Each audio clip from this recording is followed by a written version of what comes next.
Hi, welcome everyone. If everyone could please take a seat, we're going to get started. My name is Jenny. I'm co-chair of the IP committee here at the Chamber. Welcome. Our session today, as you see, is protecting IP online and bringing new business models for content through YouTube. Just one housekeeping note. Can you please turn off all of turn your devices to silent mode? So as we can see, we have a very good turnout. I think everyone's interested in digital content. Here at the Chamber, we are very supportive of digital content and new distribution models. We, are you okay? Okay. In terms of Hong Kong, at the Chamber, we've been advocating for improvements in copyright to protect online content. Within the last year, we've made 2 submissions to the Hong Kong government for urging for swift passage of the Copyright Amendment Bill 2014, which will help us improve combating online piracy and support the creative industries in Hong Kong. And when we talk about creativity and innovation, we're very pleased today to have speakers from companies that represent that, both on a global front and a local front. So our first speaker, and I know I'm going to pronounce her name wrong, even though I've practiced it all morning, is Asenia Duxfield Karakina. Yeah. Okay. She is from the Policy, Strategy, and Operations section of Google, overseeing Asia, Africa, Middle East, and CIS. And please also welcome our second speaker, who is Mr. Anthony Lam, who is the CEO of Hong Kong New Media, which operates 2 brands in Hong Kong, AmChamHK.com and DimboTV.com, which is a multi-channel online platform available through YouTube. So please give a very warm welcome for our 2 speakers. Thank you.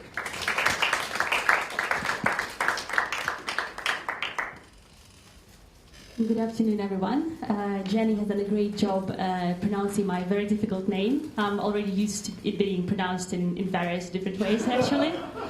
I'm based here in Hong Kong. I work on Google Public Policy Regional Team that covers APAC, Middle East, and emerging markets, including the CIS, including Russia, where I'm originally from.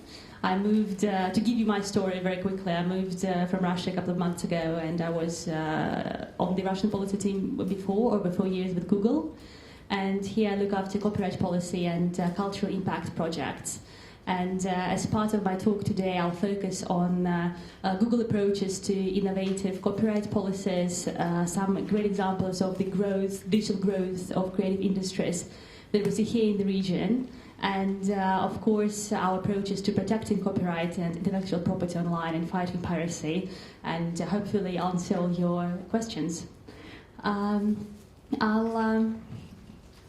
start with a very quick overview of the digital industry, creative industry growth today, as we all know that technology and innovation have emerged as key enablers of digital growth for cultural sector and educational sector. And internet, being the global distribution platform, has enabled more musicians, more creators, filmmakers, and other artists to create more content and publish more content online than ever before. And today, when we talk about the creative industries and creativity booming online, we understand that these industries have gone through a major digital transformation. And we see that through the transformation, the cat may have got a little bit grumpier, but the journey has been really amazing, and it's a very exciting time for us to be supporting creative industries and for creators to be growing online. And the grumpy cat itself, I'm sure you're familiar with this meme that emerged from online creativity, has actually been a great commercial success story. By the end of 2014, I have the data from Business Insider, it earned over $100 million, which is actually more than the incomes of the world-famous footballers, for example. I would like to take a moment and invite you to take a look at this website.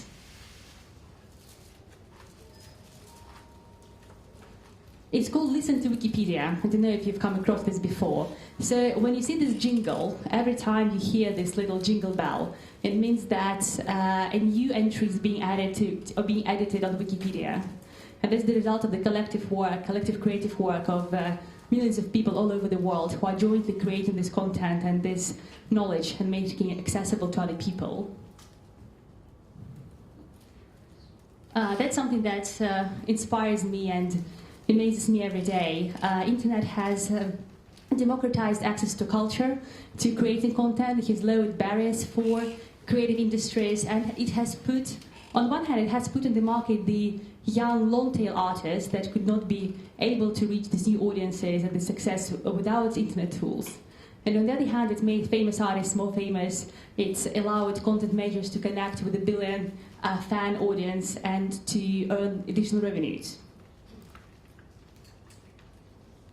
And when we talk about innovation on the internet, when we talk about this new generation of creators who are also now copyright holders, we talk about this very new internet audience that is now called Generation C, generation connected, generation that is creative, that is always clicking.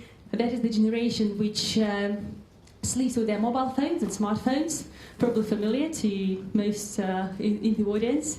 The generation which is now called nomophobic.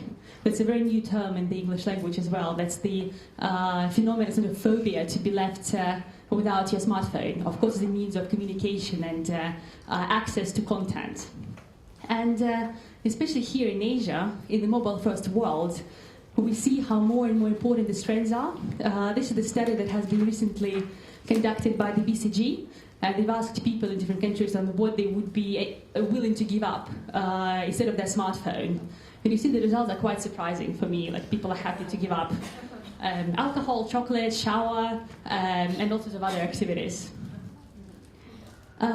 Here in Asia, we see more and more creative content being produced for mobile and consumed on mobile. You can see that more and more content are being, like videos, is being consumed on mobile phones in China and Korea, over 80%. The percentage is much lower in Europe. The same goes to music. Vietnam and Thailand are the most active markets of consuming music content on mobile devices. And when we talk about this new audience, creative audience that wants this online content, it's not just younger people, especially in this region. If you took the MTR today, you would have seen probably a lot of people from various demographic groups accessing content on their mobile phones and their smartphones. I can give you an example of my grandmother from Russia, who's in her late 70s, who's now watching all the world-famous opera performances on YouTube, and now complains to me that La Scala is better than Bolshoi, where I took her just before I left in January. She also started her first online blog, which is pretty good. And that's something that inspires me every day. And when we talk about this new content, when we talk about this hyper-innovative environment, we understand that the creators and rights holders are being part of this ecosystem together. And the prosperity of copyright economy is as much dependent on these individual creators as it is dependent on content makers. And that's the really great partnership of tech industry, creative industry, and individual creators who work together to enable the growth of this copyright economy.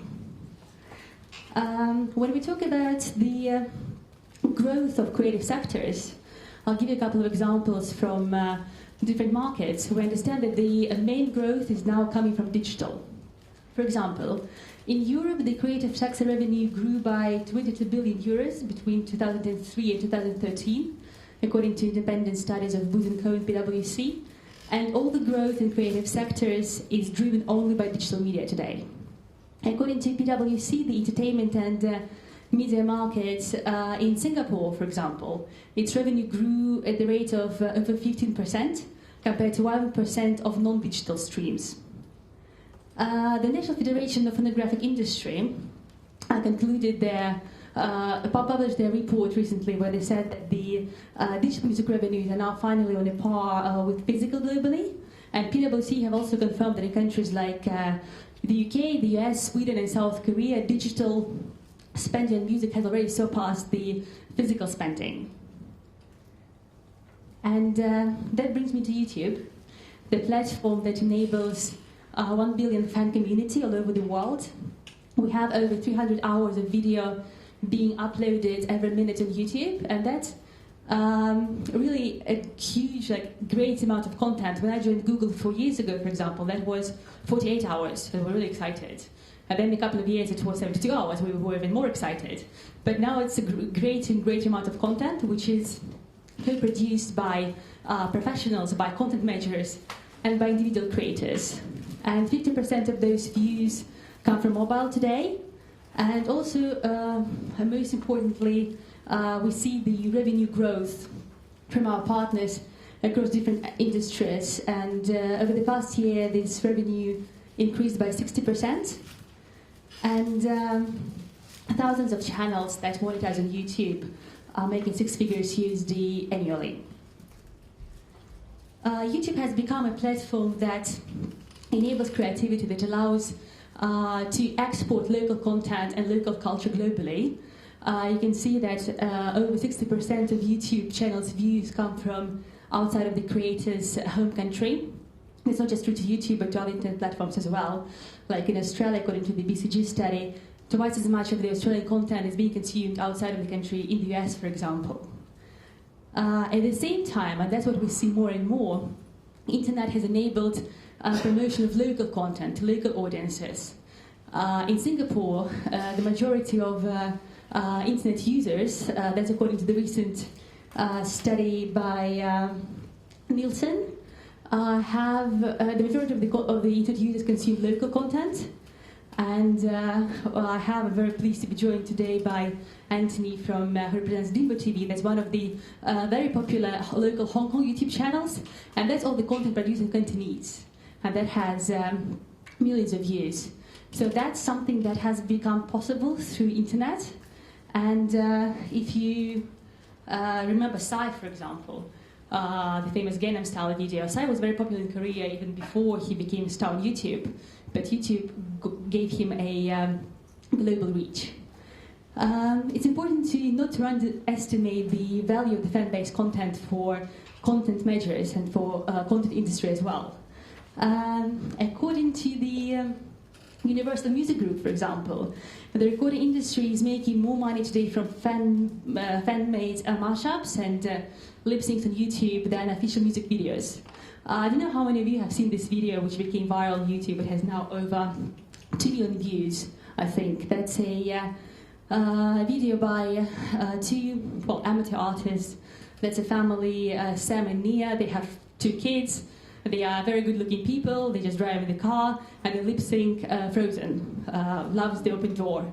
This video has blown up YouTube. It has made lots of money for the for Disney, and their channel becomes more and more popular across the world. Another phenomenon which you are probably familiar with, especially those who have kids, is the so-called toy unboxing videos. You know, it's all these channels where kids play with toys, they unwrap the boxes, they grow more and more audience. And this is a story of a family from a little village far from Manila. These are 2 young girls. They have a hugely popular channel with, I think, it's nearly 1 million subscribers and over 1 billion views. 1 billion views for these girls unwrapping toys. And that's now the main revenue stream for the family. What is more interesting, probably, is that this user-generated content, this trend, has influenced the way that traditional companies communicate with their digital-savvy audiences. This is a very popular trend in Korea, for example. And a big Korean toy company called Yan Toys launched its official YouTube channel just recently, based on this toy unboxing videos. And that's growing popularity, that's growing revenue. This is also a new way for individual artists to pay tribute to their favorite shows. This is a story of a UK creator, Billy Henshaw, who is a big fan of Doctor Who, and he created his own title sequence for the new series of the show. It became so popular that the actual producers used his content, and it inspired the new title of the actual production. It also works vice versa. This is a bit of an emotional example. I apologize in advance. I don't know how many of you have seen this video. It's called Ryan Gosling Won't Eat His Cereal. So that's a fan-made content. This video has got over 2 million views, as you can see. This is very silly. It doesn't have any profound idea behind it. It's this spoon of cereal following Ryan Gosling in various scenes. He wouldn't eat his cereal. This young creator, Ryan McHenry, he had some very serious disease, unfortunately. He passed away this week, and Ryan Gosling paid his tribute. He finally ate his cereal, he posted this video. That's the full circle. That's the famous Hollywood actor paying tribute to his fan, who's become hugely popular on Facebook, on YouTube, on the internet, who created this new UGC content. Well, I can go forever with the examples, so I'll probably just pass on to the other topics. There are way too many. This is like Cupcake Jaman, a girl who is self-taught baker who started a channel on YouTube. Thanks to that, she secured a deal with Penguin Book, and now is going to publishing. This is a hugely famous Japanese beatboxer who is 22 years old now, and he earned his living exclusively through YouTube. This video you probably know, Charlie Bit My Finger. That became viral in 2007 and earned the family over £100,000 within the first couple of years. Actually paid for this boy's education. Of course, internet piracy remains a problem for the content industry. That's something that we take very seriously here at Google, and invest a lot of effort into, well, first of all, working very closely with the content industry to make sure we remove infringing materials under the DMCA, the Digital Millennium Copyright Act, and similar regulation in other countries. I can't stress enough that these provisions, the safe harbor and intermediate liability protection provisions that are stipulated by the DMCA, that's something that made possible these platforms like YouTube, like other UGC platforms, Facebook, Twitter, Pinterest, emerge and grow and enable these digital opportunities for all the creative industries. We also deploy different anti-piracy solutions. One of those is Content ID, which is probably well known for those in the video and music business. That's technology which we deployed on YouTube, which allows copyright holders to send us reference files of all their media and decide in advance what they want to do if this content has been uploaded on YouTube by a third party. They can block this content, they can track it, view popularity, or they can monetize it. And today we see that the majority of our partners on YouTube monetize through Content ID. That's not always been the case. That's all this used to be when we just started in 2007. Many videos were blocked. Now we see more and more growth in actual monetization of these user videos, which are called user copies. Over the past 7 years, we've paid over $1 billion to rights holders who monetize through Content ID. And most importantly, this process has a very clear appeal mechanisms as well. So if the other party thinks that there is abuse of the system, then there is a process to appeal, to dispute the claims, and that's a very important part of general DMCA notice and takedown procedures. Then, of course, you will ask me about search and what we do in terms of protecting copyright and fighting piracy on search. Well, first of all, let me take a step back and show you this slide. This is created with the Google tool called Trends, where you can see what people are looking for on the internet. It's free for everyone. You can use it for all sorts of queries. So you can see that many more people search for Big Hero 6, for example, than Big Hero 6 download or watch for free. So users, the vast majority of our users are not searching for pirate content. They're searching for legitimate information about that content. And that's true for many different search results. In fact, several notorious websites have said publicly that they don't need search engines to make users known of. They use social networks, the word of mouth, and only 2% of all internet users are responsible for 74% of infringement. That's an independent study produced by Ofcom in the UK. Only 13% of infringers use Google to find unlicensed music. Only 8% of infringers use Google to find unlicensed films. You also see that all the traffic of Google, Bing, and other search, Yahoo, other search engines combined, accounts for less than 16% of traffic to infringing websites. Still, if rights holders find illegal content on our resources, we work together to allow them submit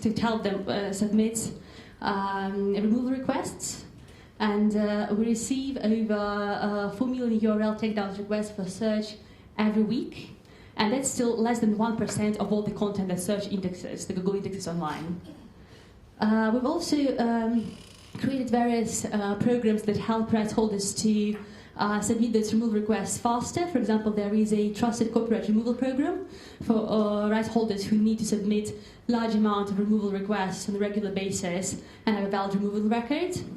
That helps to streamline the process. There are similar programs for YouTube, for example. And we're also working constantly on improving algorithms. Many of you probably know of the fairly recent changes in the motion signal in search when we factor in a number of valid copyright removal notices for specific websites, and once websites receive high amounts of DMCA notices, they are likely to be shown like demoted in search results. And you can see, for example, on this graph how this mechanism works, and there's been a lot of independent research that showed that after we implemented those mechanisms, many torrent-like websites lost a significant amount of traffic. There is also work that has been done on autocomplete and related search. When you search for, and that again is based on the same algorithmic tool. When certain websites receive a lot of DMCA notices, their names will not be appearing on autocomplete queries together with certain movie and record names, and also terms closely associated with piracy are removed from autocomplete and related search. There's just a couple of examples. I think you've seen some of the printed copies that we have outside this conference room. I invite you to look at the How Google Fights Piracy report, where we show all the trends and all the tools that copyright holders can use to work together with us to protect their intellectual property online. And there is also, of course, the link to the digital copy. And yet, it's very important for me to stress that all these automated solutions, all this algorithmic approval, or algorithmic innovation that we've done on search, they're not an absolute solution. It's very easy to create new pirate websites. There is a lot of research, international research that proves this data. On the contrary, there's a lot of data that proves that creating legitimate alternatives is the best way, most effective way to fight piracy and to allow access to legal copyright content. For example, you can see that Netflix claims that their presence in Canada helped to drop piracy by 50%. Spotify has similar statistics for different markets where they enter in Europe and in Asia. They generally see the drop in piracy by 20 to 25% in the new markets where they establish their platforms. And another important, to facilitate access to this legitimate content, we also have started some experimental work on search. If you search for, it's now a trial going on in the US, if you search for some content, media content, you will be prompted to links where you can purchase it legally. And if you search for movie screenings, for example, you will also see links to the cinemas near where you are, be able to buy tickets. And it's also important to understand that all those pirate resources, they exist mainly for financial revenue. And one of the most important programs that we've had in different countries is combating rogue sites that specialize in online piracy by cutting off their financial revenue and money supply. Our policies prohibit infringing sites from using our advertising services, and since 2012, for example, we rooted out over 70,000 websites from our commercial advertising program, like AdSense. We also work together with industry experts and with the Interactive Advertising Bureau in the US and the UK, now more in Australia, and we are looking to do more in this region on developing together with industry leaders best practices on advertising on the internet, which prohibits advertising on pirate websites. And in 2013, for example, we did a big project together with Yahoo, Microsoft, and other industry leaders and the IP office in the US. We should also not underestimate the importance of educating users, especially younger users, on copyright literacy and on access of legal content. There is a copyright center on YouTube, a YouTube copyright school, which explains to users how copyright works. If you violate copyright on YouTube, it will take you mandatory through this copyright school, and you'll have to go through all the key elements to be able to recreate your channel. Another key element here, in our view, is to be able to work together with the content industry to promote cultural diversity, to do it globally. And we're very committed to this project. We have a platform called Google Cultural Institute that allows cultural community, archives, content industry to digitize and promote internationally their archives and their content. This is the project that we've done with the Korean Film Archive, through which they found a way to tell about classic Korean movies to the international audience. And a similar project from Russia, for example. Mosfilm Cinema Concern is one of the biggest movie studios in Europe, and they are very active on YouTube. They have all their content uploaded, they monetize, they have great international audience, and also use cultural platforms to tell the international audience the story about the Russian and Soviet cinema. And that's something that we definitely want to do more, and in this region in particular, since we have so much great content on Asian film archives. I'll close with a couple of remarks on the approach to copyright, to innovative copyright policies, which is so important here today in Hong Kong, where the country is going through a major copyright reform, which is long awaited by internet companies and by content industry. Copyright today is at the center of innovation policy, and copyright law has a major role to play in shaping technological innovation, in enabling digital growth, and in the end of the day, enabling global economy.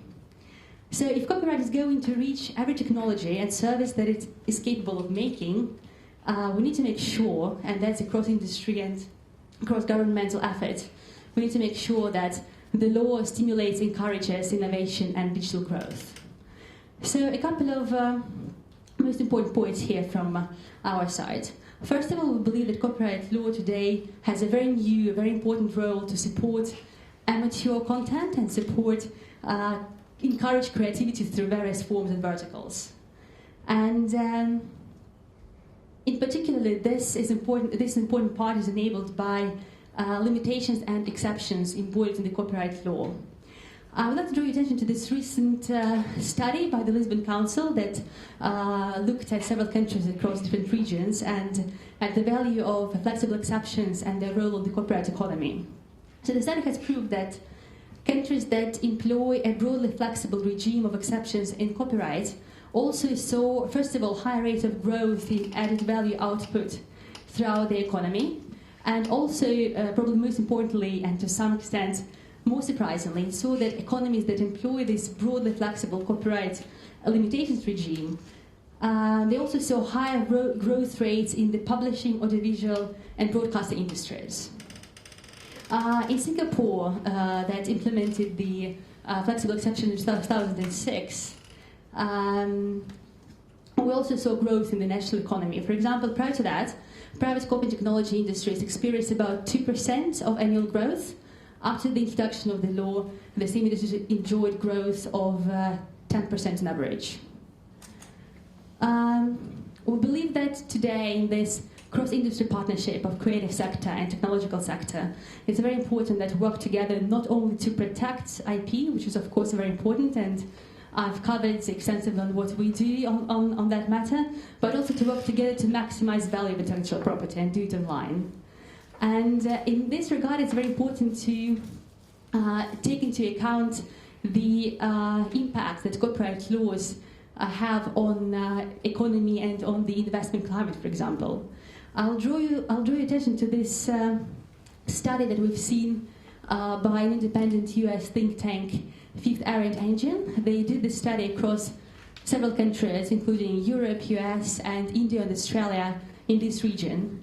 And the study demonstrates that they surveyed investors, over 300 investors from these countries, and they asked them how various regulatory developments impact their decisions on investing into digital content platforms. So those intermediaries that facilitate access to legitimate content. And the study proved that over 50% of early-stage investors agree that high damages in IP cases are a major factor in making them uncomfortable about investing in media platforms. Over 78% of investors would be deterred from investing in companies that offer user-uploaded music or video if new laws expose them to higher risks of intermediary liability. It's also important, I'm bringing this example from Australia, because this country is now undergoing through a major copyright discussion, and we have seen some quite challenging suggestions for site blocking. We still don't have clear safe harbor provisions for internet platforms. And we see that the majority of investors in Australia and other countries surveyed actually see the legal environment has more negative impact on their decision and on their investment climate than economic stability. That has changed from the recent study, the previous study that we did in 2012, for example.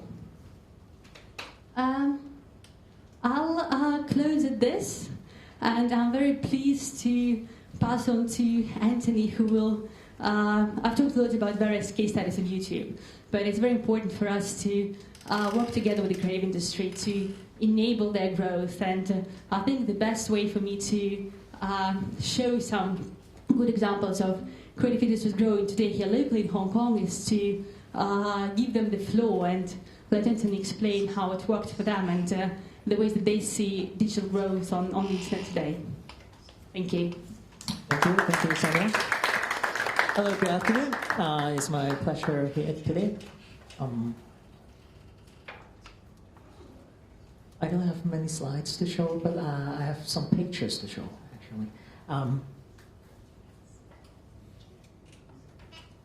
I'm overseeing two brands, AmChamHK.com and Dimple.tv. And I myself is a YouTube certified person, which means that I took a test in order to be a YouTube certified person. Our company has always been a video creator, and our programs used to be delivered through our servers ourselves. But as you may know, the more audience you get, the more expensive you have to spend on servers. So in one day, in 2012, we somehow unexpectedly find out that we can actually do live broadcasts through YouTube. So we made a very obvious choice. So now we're doing live shows on YouTube. Thank you. So this is our panel, actually. During our years of online exposure, before joining YouTube, we gathered a very loyal audience base. So in a very short span of time, our numbers of subscribers and viewers took off. In a month or so, we actually saw some fantastic results.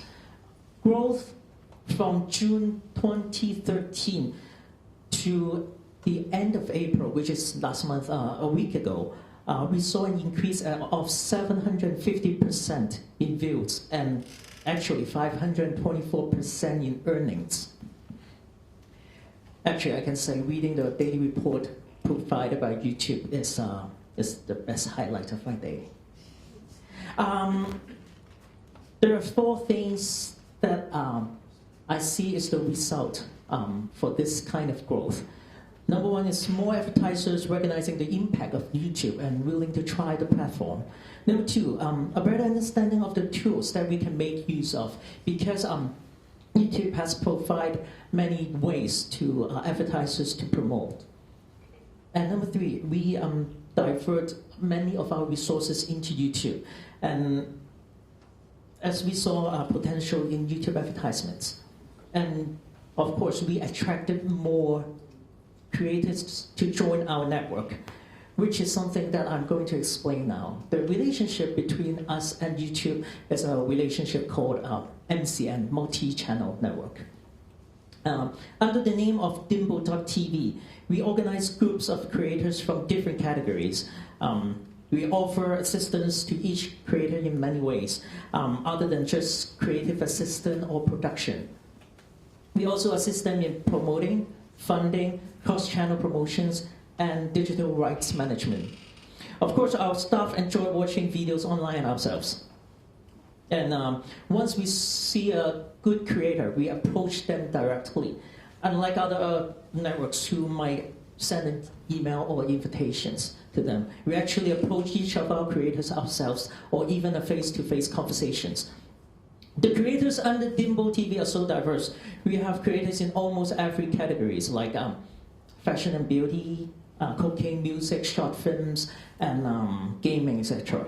Basically, you name it, we have it. While some of our creators had experience in the entertainment industry, but most of them are just being passionate. They are from the age of 14, as young as 14, to one of our creators is 48 years old. So this is there's one common thing among them. They actually enjoy what they're doing. They have a passion in making films.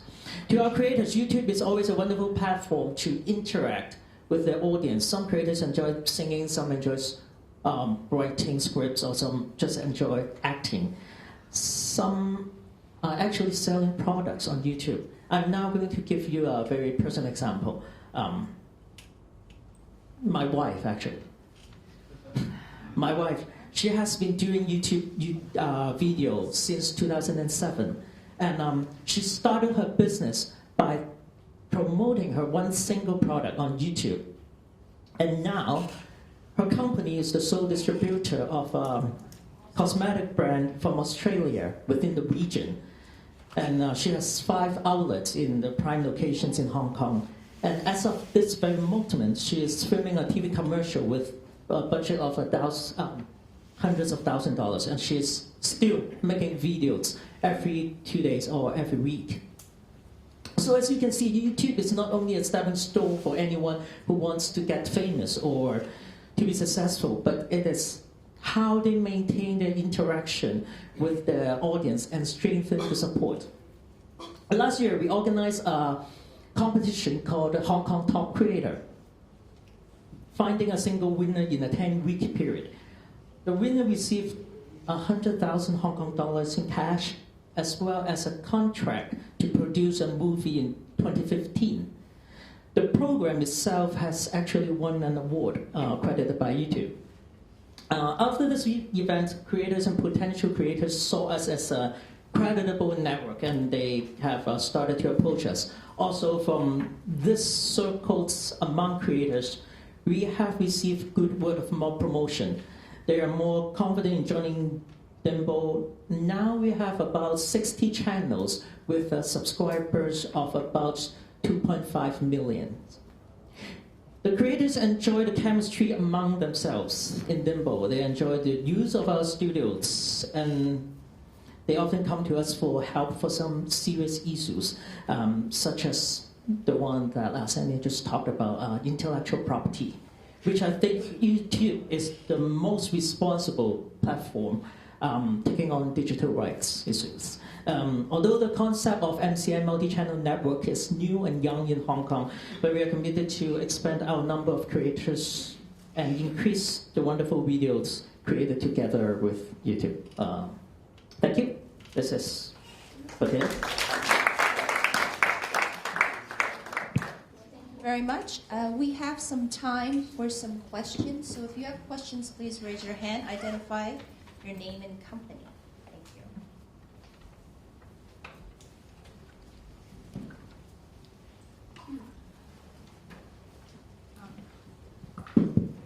Candy Lam, IPI. Thank you very much, Anthony and Zania, for this very interesting topic, and I enjoyed it very much.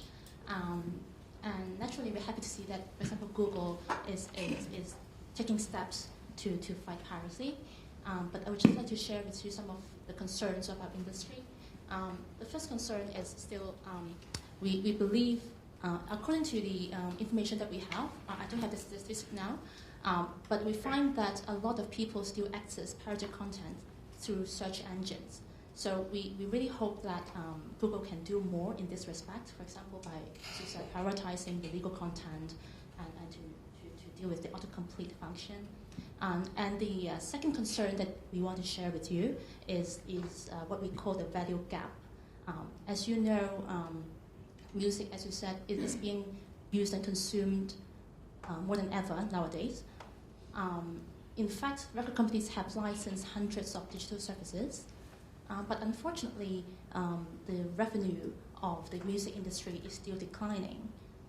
I know that you noted in the beginning of your presentation, Zania, that digital sale is now on par with physical sale, but in fact, the digital revenue is not growing as much as it should be, given the massive, consumption of music nowadays online.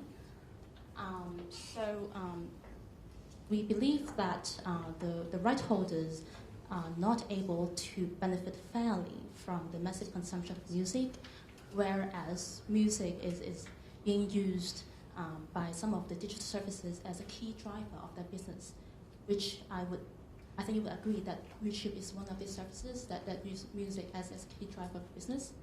So there is a mismatch between the value that is extracted from music by some of the digital services and the value that is returned to the music industry. So this is one of our concerns. I'd just like to know what's your take on this, and whether you think Google and the music industry can maybe work together to close or narrow this value gap in the near future. Thank you. Thank you very much. Interesting enough, we had the same conversation with your colleague last week in Singapore, and we've been having this conversation with the content industry for years. In fact, there are 2 points here. One regarding search. Well, the statistic that we have that I've been showing to you actually proves that search is not the main driver to pirate websites. And when we talk, of course, we can always do more. And as you've seen, all the time we innovate in terms of technology, in terms of algorithms, and demoting websites that receive high volume of DMCA requests. We are working very hard to improve autocomplete results as well, although that's a particularly tricky part because autocomplete is an algorithm and that shows what users generally search for. When we talk about prioritization of content, that's something that has not been done by any search engine because it's very easy to demote websites. That's things that we do, especially for not just copyright infringing websites, but malware websites, spamming websites, and those will not appear in your search results. When we talk about prioritization of content, that's interfering with the search algorithm. What we should be doing is we should be working together. We do a lot of those work in terms of workshops and education on how search works, how you could improve the content of the website so that people actually looking for specific content would go to a legitimate website rather than pirate websites. And of course, I've talked a lot about working together and creating legitimate alternatives to that. In terms of revenues, it is a challenging time to a large extent because we see it's important to innovate together. It's important to look for various new monetization platforms and sources. That's what we constantly do. YouTube grew out of an advertising-based model. It now offers rentals. It offers subscription for music. And this year we're looking forward to expanding subscription to other verticals as well. But that's something that we should be innovating together, and we should be moving forwards together, where we should be trying to find new ways to maximize value of property and not just going consequently after pirates, because new pirate websites are easy to create and it's not something that Google can fight alone.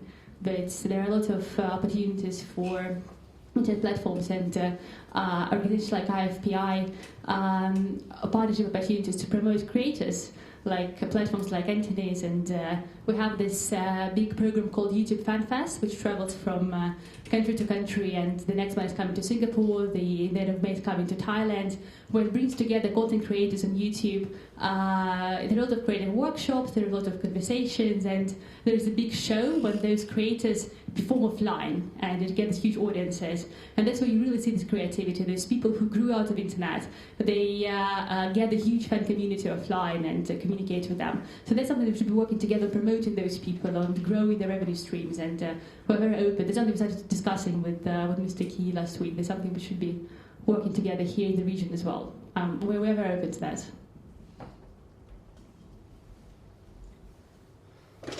Hi, Adrian Cannon from Fox. Thanks for your presentation. We use Content ID, your Content ID system, regularly, and whilst it's a good resource, we're seeing examples of videos being uploaded which have been squeezed back or sped up or reduced in speed, which Content ID does not pick up. So we would ask if Google has any plans for that solution to be modified so to catch instances of squeeze back and reduction in speed and increase in speed to catch those videos. Also, we're not seeing the algorithm that downranks pirate sites is not working as well as you suggested it was in your presentation.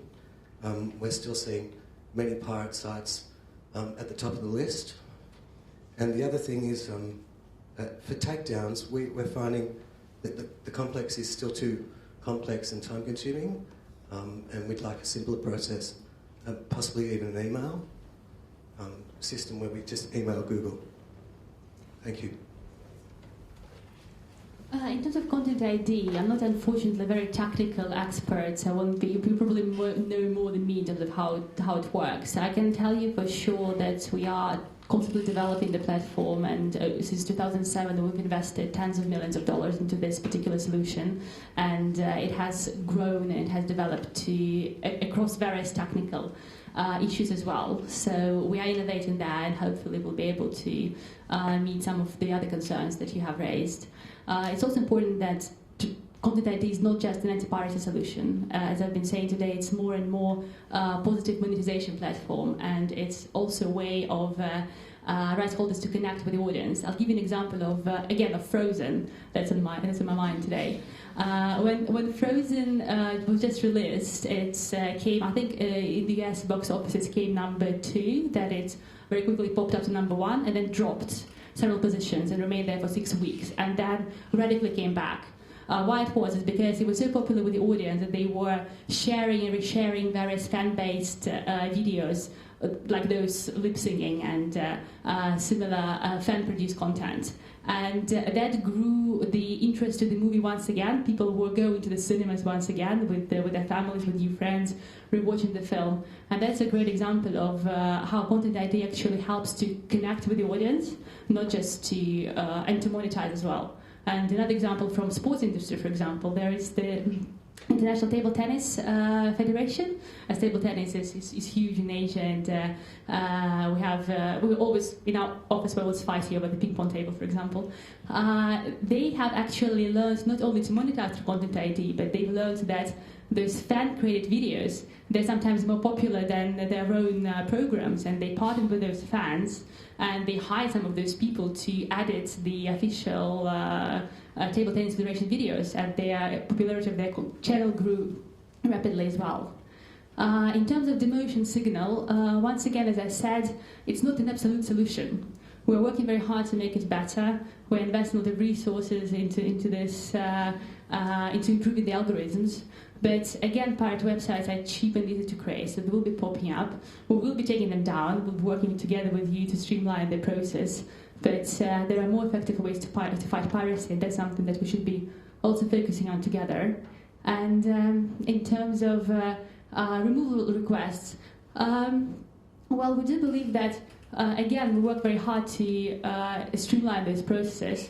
I don't know if you use TCRP, for example, Trusted Copyright Removal Program, which allows you to submit bulk removals to do it on a streamlined basis. If not, I'm happy to discuss on the side of the event and tell you how it works. And we also do a lot of workshops. We engage very proactively to help rights holders understand how these tools work. So that's something, again, we're very open on cooperating on. I have the microphone, so I'll go. Hi, Diana David from Financial Times. We do have a YouTube channel. We also work with Google quite a lot across the world, and actually have less worry about pirate sites and torrent sites than people using Google itself to access paid-for content.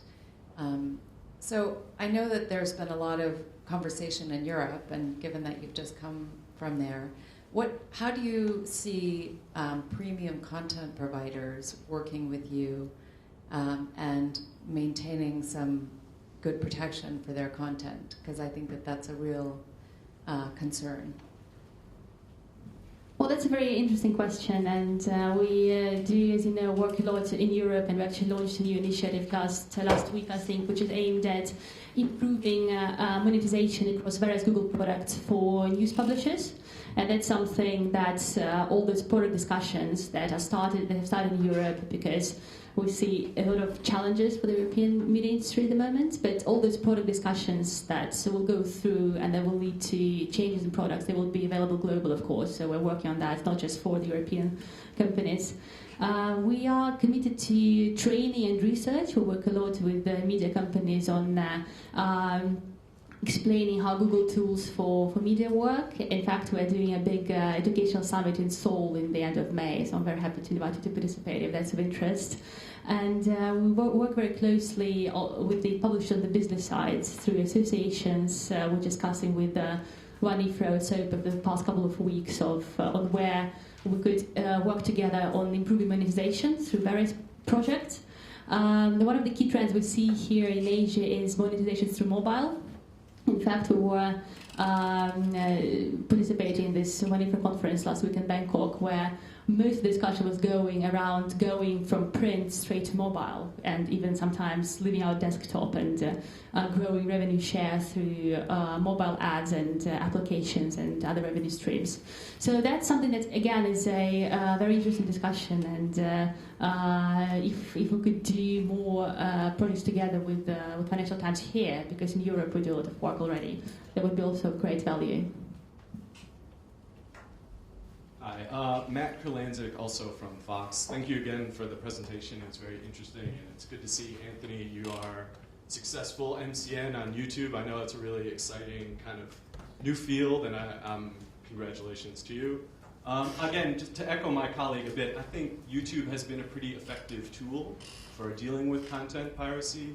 I think from our point of view, we have some issues with some of the other Google products and services. For instance, the Content ID has been really good at preventing videos from being uploaded, and when a user will have 1 or 2 strikes or 3 strikes, correct me if I'm wrong, their user account is suspended. I think from our point of view, it's interesting to know that it's very easy to demote sites. So I think from our point of view, it'd be great if some of these sites, that not just the URLs, but when they have 2 or 3 DMCA notices, or even hundreds of thousands, they would also not necessarily have their account suspended, but the demotion signal would be in force and be part of the Google search, again, algorithm, because we see empirically that that hasn't been the case as much. The second part, just to add, I think that the Google idea of following the money is something that the content industry also strongly supports. So it's great that AdSense. You're not allowed to have an AdSense account if you are advertising on the Pirate Bay, for instance. I'm just curious if you could elaborate a little bit more on what the best practices are that you guys see across the world and across Asia and Hong Kong specifically. I think from the content industry's point of view, we'd like to see kind of an infringing website list. It's something that's been done in a few other markets, where all content, all people throughout the online advertising value chain will agree not to advertise on these sites. And so Google, owning DoubleClick Ad Exchange and AdSense and a lot of other pieces throughout the kind of complicated online advertising market, it would be great to work with you guys on creating something like that. So thank Yes, that's exactly what we're interested in doing more in Asia Pacific. We've done a lot of work on Follow the Money, as I said, in the UK and in the US. In the US in 2013, we worked with the IP Office of White House together with industry leaders. That's a very cross-industry effort. Obviously, our systems do not allow advertising on pirate websites. We do a lot of detection through our own tools, and we also allow copyright holders to inform us of potentially infringing websites and using our systems for monetization. But it's important to develop cross-industry best practices.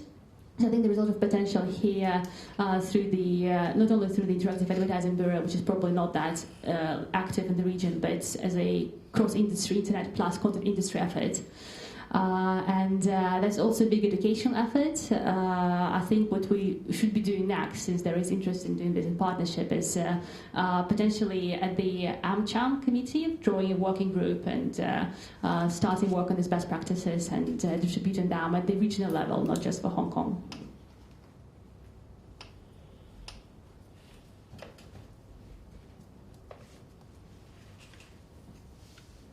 Thank you.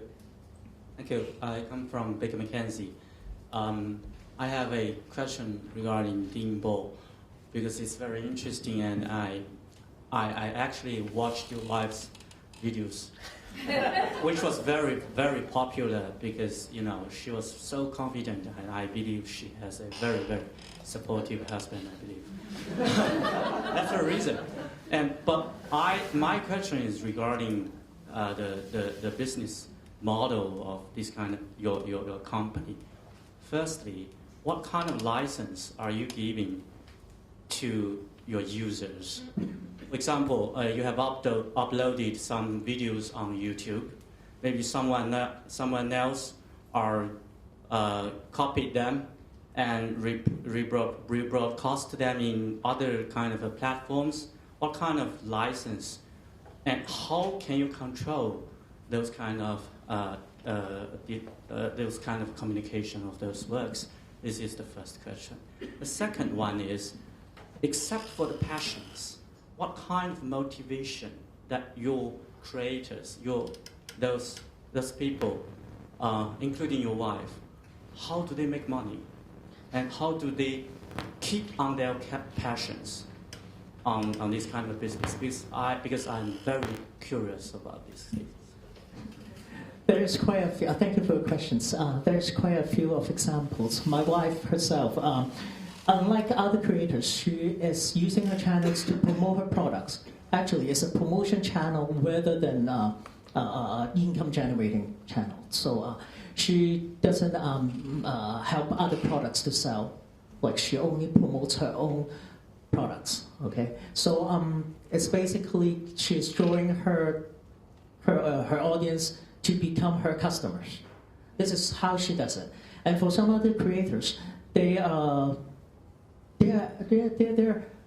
people from many industry or fields. So the first thing they enjoy produce films. Okay, so once they get popular, or once their videos got many views, some advertisers actually approach them either through us or through them directly, and then they ask them to soft sell some products, and this is how they get their income.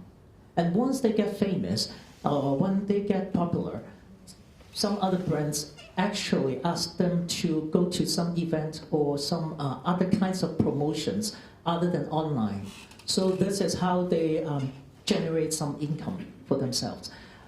Some actually make a very decent income every week, saying about 6 digits of income every month. And to your first question, yes, it's a challenge for us because MCN in Hong Kong is quite new, and we are, I can say we're the pioneer during the MCN in Hong Kong. So we are adapting some other models from other countries in how to protect our creators. But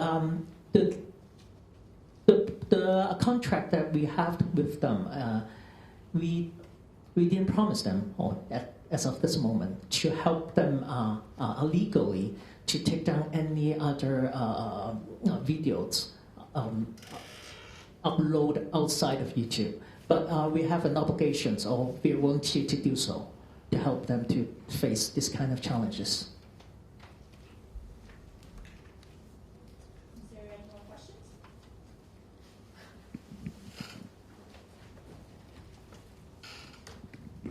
Hi, I'm Karen Sitt from Ralph's Legal.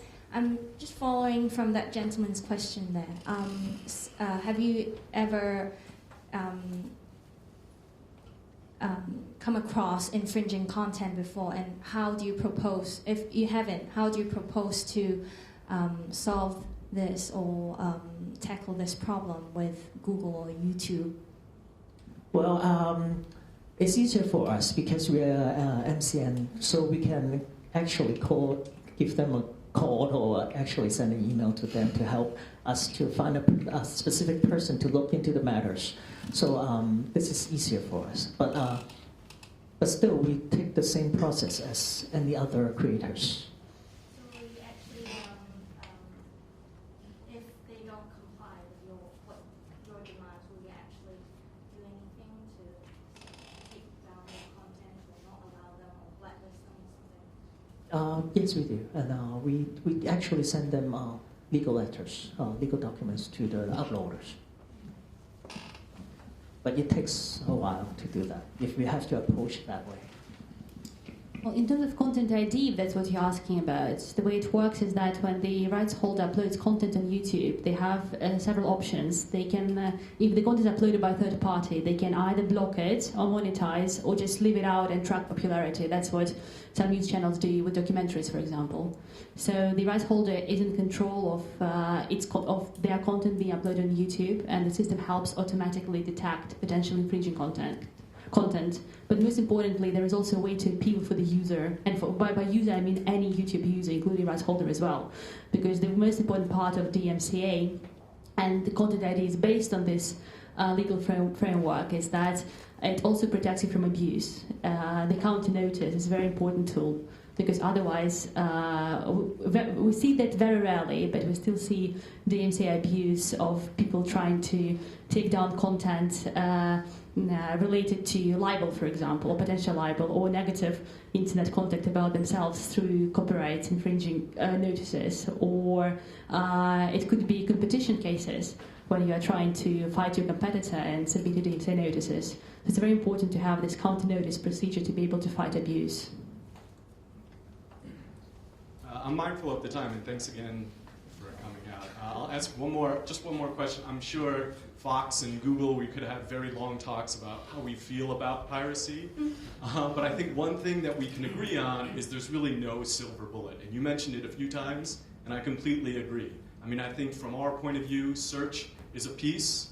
As for people discovering pirate websites, whether it's the first time they do it or or continuing to use it, the following the money, the advertisers, is also a piece. And you mentioned in your last slide on Australia, you said, I think the stat was 93% of intermediaries think that anti-piracy regulations are a hindrance to kind of investment. And I would imagine that the content industry would probably be the opposite of that. I would say probably 90% of the content companies want stronger anti-piracy regulations before they continue to invest in digital distribution platforms. You also mentioned site blocking. I know from our point of view, I think that's a helpful tool. Again, it's no silver bullet, but I'm just curious if you could elaborate a bit on why you feel that it's not an effective tool to use in anti-piracy. Okay, there are 3 points here, I think. In terms of the study, first of all, it's about a broad range of investors from different countries who assess potential of investing into digital intermediary platforms. And the risk of intermediary liability is a key inhibitor. And I think Fox probably is one of the key companies would understand that DMCA was the key foundation of this framework and ecosystem that we're benefiting of today, the protection of safe harbors. That's something that's crucial, and especially in this room, most crucial for Hong Kong, where the country is going through this reform. In terms of site blocking, there are various studies that prove, well, first of all, the effectiveness of the solutions, because you can see that, again, many other sites can pop out, and you spend a lot of money as a rights holders industry, as government, depending on how the system could work in the country, on enforcing these solutions. But in the end of the day, that's not an absolute solution to the problem. And also, it's important to understand that one site can have multiple different pages. Even on one web page, we can have non-infringing content. So it's very difficult to block specific infringements through this instrument. And in the end of the day, it's compromising the integrity of the internet, which is the bigger picture. And speaking of the bigger picture, I encourage you to talk about innovation, to talk about digital revenues, and not just about piracy. I think there's been a lot about just combating piracy online. I spent a lot of my presentation on that as well. But I think here, especially in Hong Kong, the entrepreneurial hub, the innovation hub, we should be talking about the bigger picture and seeing potential for digital growth and innovation through cross-industry, cross-sector cooperation. So that's why it's very important that you had actually pulled this talk together so that we could look at the bigger picture.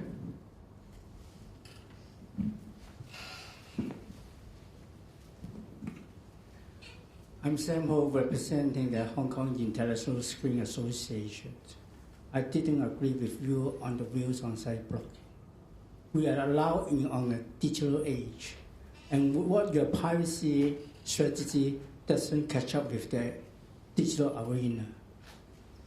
More than 32 countries, especially 28 in Europe, has adopted the site blocking legislation, a majority through the court, to issue an injunction order to the ISP to block those sites.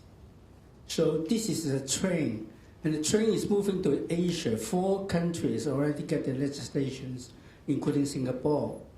So I think for Hong Kong, the copyright owners, the content industry, is also looking at this as one of the major initiatives to take actions to protect our right. No matter how many creative content you have, if we do not protect our rights, we have no right. Thank you.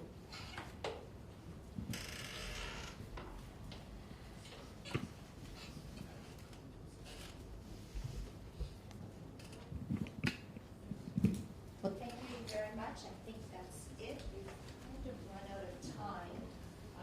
I wanted to thank Christine and Anthony for a very lively discussion. I'm sure what we could do is have another much lengthier discussion. We'll do that as part 2. We have some gifts from the chamber.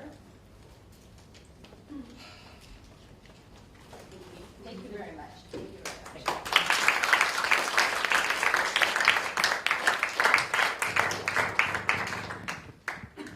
I'm sure if anyone has any specific questions, you can always approach them directly. Thank you for coming.